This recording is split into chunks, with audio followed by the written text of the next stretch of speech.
Барлықтарыңызға сәлем, құрметті көрермендер. Сіздермен бірге Дариға. Бүгінгі мастер-классымызда алдыңғы мастер-класста жасалған жұлдыз құрақтың блоктарын қолдана отырып, басқаша тағы 5 түрлі әдемі өрнекті құрақ құрауды үйренетін боламыз. Сіздер бұдан алдыңғы сабақты көрмеген болсаңыздар, мен описанияға ссылкасын қалдырып кетемін. Сол жерден бірінші сабақты көріп түсініп алсаңыздар болады. Ал енді ол сабақты көргендерге бұл қазіргі болатын сабағымыз өте оңай болады, өйткені олар барлығын біледі. Ал енді сабағымызды бастайық.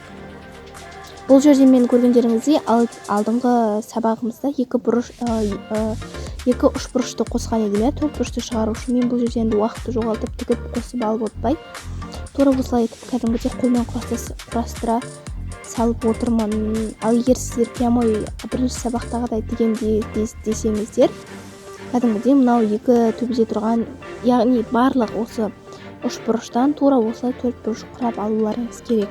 Негізі бірінші сабақты көрсеңіздер түгелдей түсінесіздер.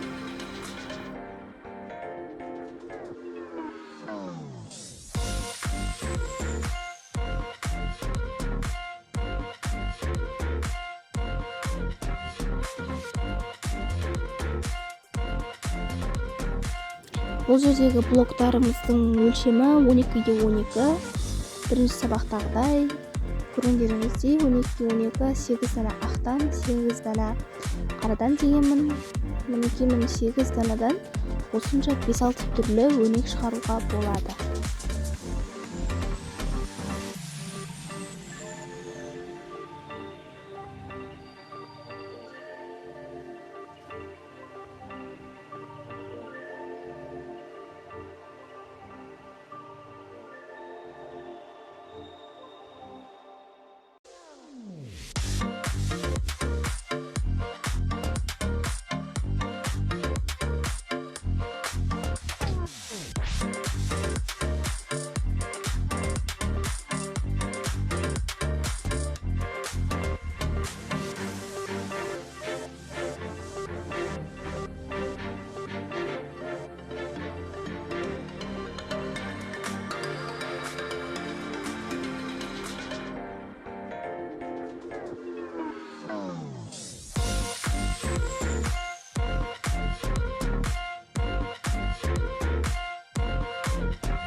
Мінекей құрметті көрермендер, осымен біздің 4-5 түрлі құрақ араласқан өрнегіміз де дайын. Сабақ сіздерге ұнаған болса, біздің инста парақшамен YouTube каналымызға тіркеліп қоюды ұмытпаңыз.